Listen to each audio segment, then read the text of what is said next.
anybody tell me who the world's very first billionaire was? Anybody? J. Paul Getty. J. Paul Getty was once quoted as saying the formula for success is very simple. It only takes three things. Three things. Early to rise, work hard, strike oil. Thanks for having me. Good luck. The formula for success is a little more difficult than that, but it is very simple. And this is what we are going to talk about today. We're going to talk about the formula for personal and professional success. And the formula for personal and professional success lies within your ability, our ability, to create the most powerful, emotional, memorable, and most important, one-of-a-kind, unexpected brand. Your ability to succeed in life on a personal and professional level is directly linked with your ability to create a powerful, emotional brand. How many people here believe that awareness, advertising, marketing, and billboards and commercials and all that, how many of you believe that awareness builds powerful emotional brands? Raise your hands. Okay, well, look at this. Almost the whole room. Very good, except that's not 100% correct. It's not.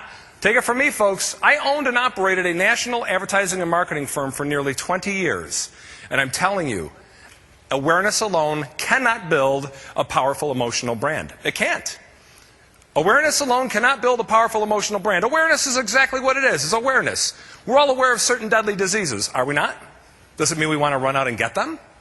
No. Just because we know about something, it doesn't mean we desire it. Just because somebody knows about you and what you do, what you sell, who you are, where you are, it doesn't mean they want you. It means they know about you.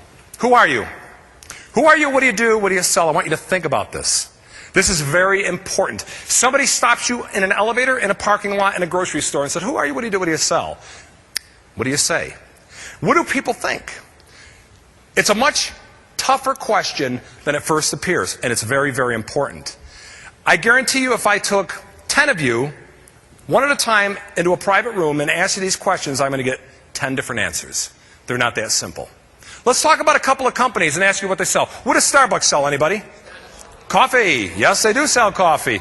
They sell coffee, but coffee merely gets them in the game. Coffee merely gets them in the game. I heard status. It's the status. It's the association. It's the brand that makes the sale and keeps their customers coming back and back and back.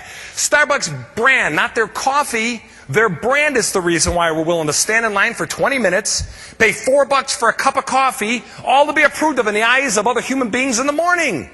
Folks, it's true. We don't want to just be Starbucks customers. We want everybody to know we're Starbucks customers. Let's be honest with ourselves. When we go out in the morning and buy a cup of Starbucks, do we go back to the office and pour it into a mug? No way. Not until we've had a chance to circulate around the office a few times. Right?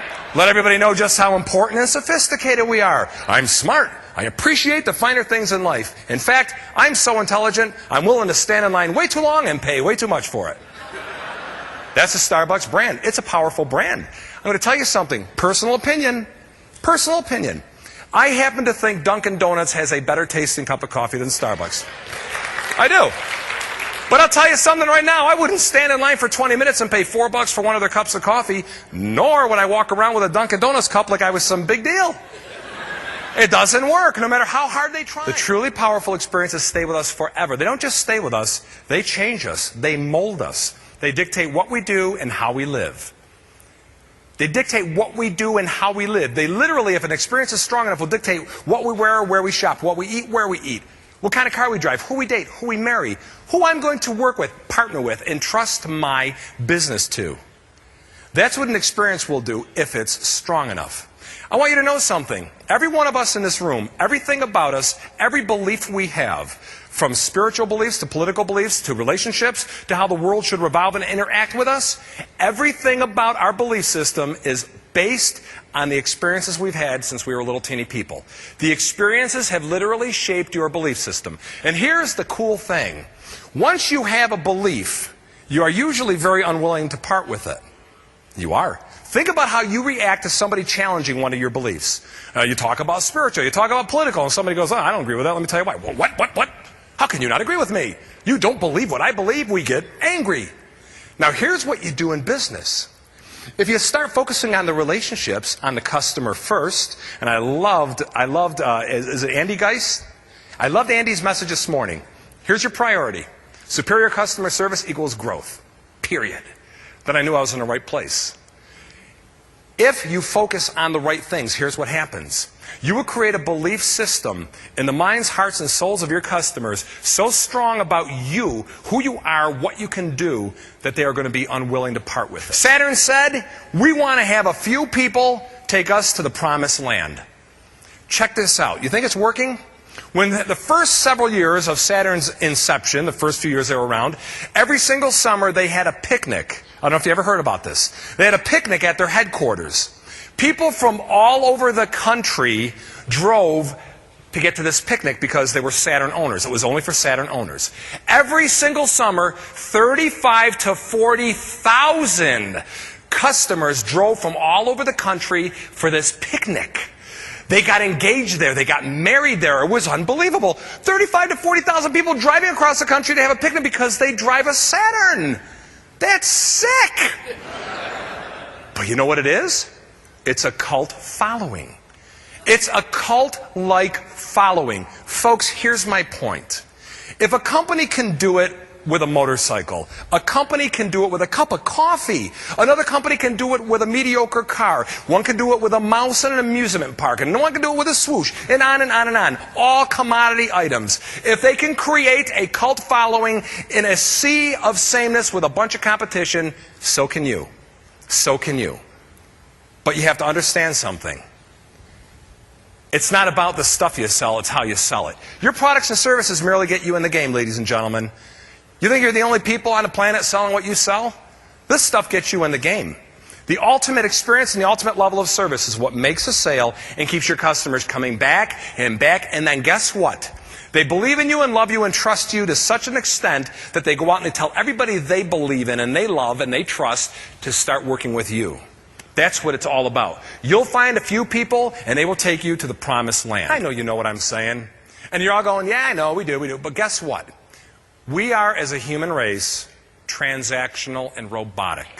We are reactive. We are heads down, get through the day, plow through the material, through the information, hit my number, velocity, speed, boom. Got to get up next day and do it all over again. And as we're doing this, we are not focusing on relationships. We're focusing on features and benefits, price, delivery, what it's doing. No, you know what? I can get that somewhere else. What are you going to do for me? How are you going to make me a hero to my boss? How are you going to make me and my company a hero to my customer? That's what I want to know.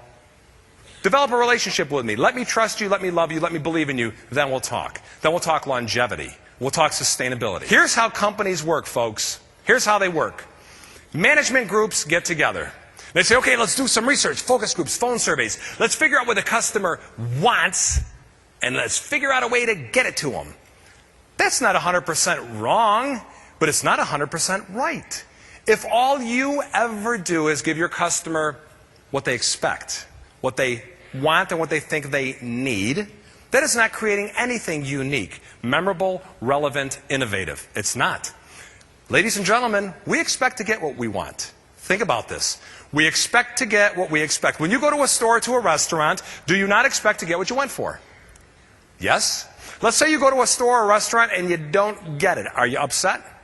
You're very disappointed. You're very disappointed. If you do get it, are you blown away? No. I wouldn't drive all this way if I wasn't expecting to get it. Am I correct? All right, now let's say you go there, you get what you went for, but they blow you away with the service. Do you know what you do? You run around and you tell everybody about the place and the people, not about the stuff you bought.